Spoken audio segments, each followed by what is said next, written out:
두 국가 체제가 한반도의 미래인가? 2024년 여름은 역대급 폭염으로 괴로웠지만 프랑스 파리에서 열렸던 올림픽 소식으로 즐거웠던 시기로 기억될 것이다.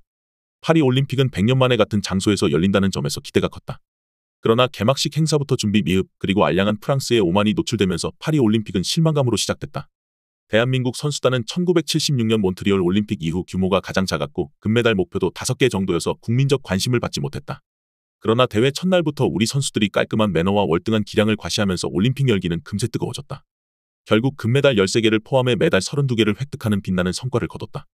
종합 메달 순위는 8위로 프랑스와 영국, 독일 등 유럽의 선진국들과 어깨를 나란히 하면서 세계 스포츠 10대 강국으로서 위상을 과시했다. 대회 초반 우리 선수들의 눈부신 몸짓과 함께 비상한 주목을 받은 장면 중에는 남녀 혼성탁구 종목에 출전했던 남과 북의 선수들이 시상대에서 셀카를 촬영하는 장면이 포함됐다. 이번 대회 메달리스트는 시상식 과정에서 올림픽 공식 후원사인 삼성이 지급한 최신 스마트폰으로 셀카를 찍는다는 빅토리 셀피 프로그램이 적용된 것이다.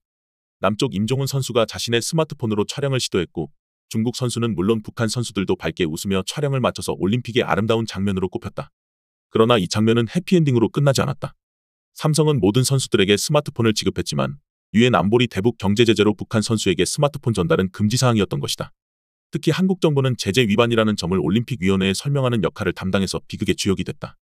한국 정부는 2018년 평창 동계올림픽 기간에는 북한 선수단 참석을 장려하기 위해 여러 차례에 걸쳐 유엔 안보리 제재 면제를 적극 추진한 사실이 있다. 한국 정부는 6년 만에 정반대 태도를 보인 것이다. 북한 선수들은 결국 삼성폰을 가져가지 않았다. 북한 선수들 스마트폰에 저장됐을 사진 파일도 파리에서 폐기됐을 것이다. 적대적으로 대립하는 두 분 당국이 올림픽 현장에서 잠시나마 평화적 공존에 대한 기대감을 보여준 감격적인 장면은 남과 북의 적대적 감정이 얼마나 깊은지를 보여주는 비통한 순간으로 전변했다. 사진 파일 폐기보다도 더 놀라운 것은 한국 언론에서 관련 소식이 더 이상 관심사가 아니었다는 사실이다. 냉전이 종식된 1991년 이후 한국 언론인들은 올림픽이 열리면 북한 선수단 동향을 보도하고 남과 북의 선수단의 교류 또는 조우 상황을 보도하는 것을 당연하게 여겼다.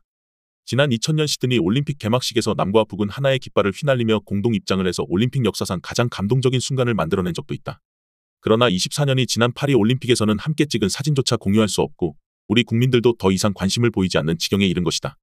무엇이 잘못된 것일까? 남북 대립이 장기화하고 북핵 문제가 악화하면서 남쪽에서는 북한에 대한 혐오감과 북한 문제에 대한 피로감이 커진 것이 사실이다. 특히 2022년 5월 집권한 윤석열 정부가 북한에 대해 강경한 태도를 강조하면서 남북관계는 돌이킬 수 없는 단계로 접어들었다. 김정은 북한 국무위원장도 지난 1월 공개된 발언에서 남과 북은 동족의 나라가 아니라 교전 중인 두 국가 관계라고 규정했다. 김 위원장이 북한 헌법에서 남과 북의 통일 관련 논의를 모두 삭제할 것을 지시한 것은 한반도 분단 역사상 가장 아픈 순간 중의 하나였다. 파리 올림픽에서 확인한 남과 북의 대립 구도는 김 위원장이 제시한 두 국가론을 현실로 보여준 셈이다. 한반도 두 국가론은 과거에는 남과 북 양쪽에서 금기였지만 최근에는 지지하는 사람이 국내에서도 상당히 많아졌다. 대북 강경론자를 중심으로 북한이 싫어서 따로 살자는 사람들이 있고 대북 온건론 중에는 어정쩡하게 붙어있는 것보다 명쾌하게 분리하는 것이 장기적으로 통일에 도움이 된다는 주장도 포함돼 있다. 두 국가론은 편안한 일상과 통일 기회 확대를 가져올 것인가? 미래에 벌어질 일인 만큼 가능성을 완전히 부정할 수는 없을 것이다. 그러나 현실적으로 검토하면 그 가능성은 매우 희박하고 말끔하게 두 국가로 분리되지 못한 조건에서 지금보다 더 많은 부작용에 시달릴 것이다. 우선 통일을 포기하고 두 국가 체제를 수용하기에는 기존의 통일 노력이 크게 빈약하다는 점에 주목해야 한다. 남북 분단 역사는 79년이지만 냉전 기간을 제외하면 33년 정도다. 노태우 대통령과 김대중 대통령 시기에 포용 정책이 전개됐지만 정권 교체 등의 요인에 따라 10년 이상 장기적이고 일관성 있게 진행되지 못했다. 제재와 압박으로 북한을 교정한다는 강경 정책도 마찬가지다. 김영삼 정부와 이명박 정부, 박근혜 정부도 대북 강경 정책을 추진했지만 국내외적인 정책 변경 압박 등의 요인에 대응하면서 정책 일관성을 유지하지 못했다. 윤석열 정부가 강경 정책을 이어가고 있지만 정권 재창출 여부 그리고 차기 대통령 성향에 따라 정책 기조가 달라질 가능성이 농후하다. 남북 통일을 위한 노력이 충분하지 않았는데 스스로 통일을 포기한다면 자기 존재를 부인하는 것과 다르지 않을 것이다. 둘째, 남과 북은 법적으로 분리되는 것이 사실상 불가능하다. 한국 헌법에서는 한반도 전체를 영토로 규정하므로 북한도 한국 영토다. 헌법은 대통령에게 자유민주주의 기치 아래 평화적인 방법으로 남북 통일을 추진할 것을 명령하고 있다. 헌법을 개정하면 문제가 풀리겠지만 새로운 헌법이 한반도 북반부를 포기한다는 내용이라면 이에 찬성할 국민은 없을 것이다. 북한에서는 헌법에서 통일 관련 논의를 삭제하겠다고 하지만 8개월이 지나도록 하지 못하고 있다. 북한은 헌법 이외에도 국가적 중요성을 갖는 문서가 많고 북한 전역의 통일과 관련한 박물관과 자료실, 교육시설이 많아서 그 모든 흔적을 지우려면 10년도 부족할 것이다. 남과 북이 법적으로 분리되지 못하는 환경에서 두 국가로는 오히려 남과 북 양쪽에서 심각한 정치적 불안 요소로 작용할 것이다. 셋째, 정치적으로 감당할 수 없다. 두 국가론을 실상 영구 분단론과 내용적으로 동일하다. 북한의 경우는 어떤 정책이든 유일한 독재자인 김정은 위원장이 결정하면 국가 정책으로 추진할 수 있다. 그러나 민주주의 국가인 남한의 경우는 대통령이 결심한다고 해도 유권자의 동의가 없으면 국가 정책이 될 수 없다. 북한을 적대시하고 규탄하는 것은 가능하지만 영구 분단을 수용하는 것은 전혀 다른 문제다. 보수 진영의 처지에서 한반도 영토 절반을 북한의 김씨 일가에게 할양하는 모양새는 절대 용납할 수 없는 일이다. 진보 진영에서도 평화통일의 대업을 포기한다고 공식 인정하는 정치인은 정체성 논란에 휩싸여 정치적으로 생존할 수 없을 것이다. 넷째, 군사적 긴장이 오히려 더 커질 것이다.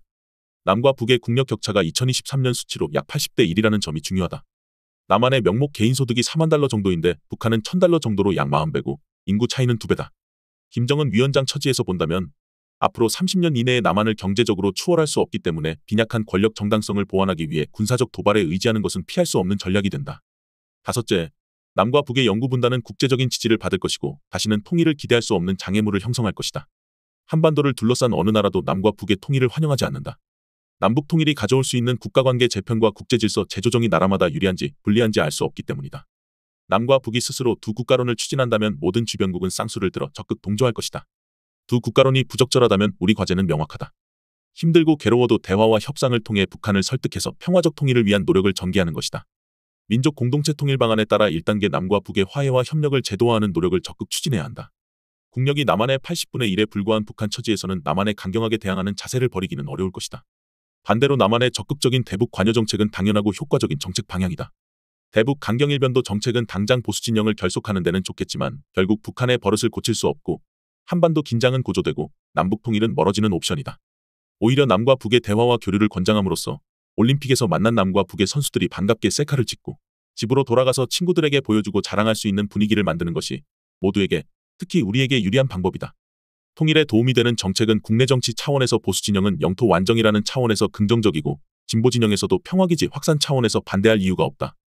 국가적으로는 자유와 민주, 평화와 번영을 누리는 선진국 진입을 의미한다는 차원에서 좋고 국제적으로도 인권과 민주주의에 기반하면서도 약소국을 도와주는 친근한 강대국이 새로 등장하는 결과가 될 것이다. 더 칼럼니스트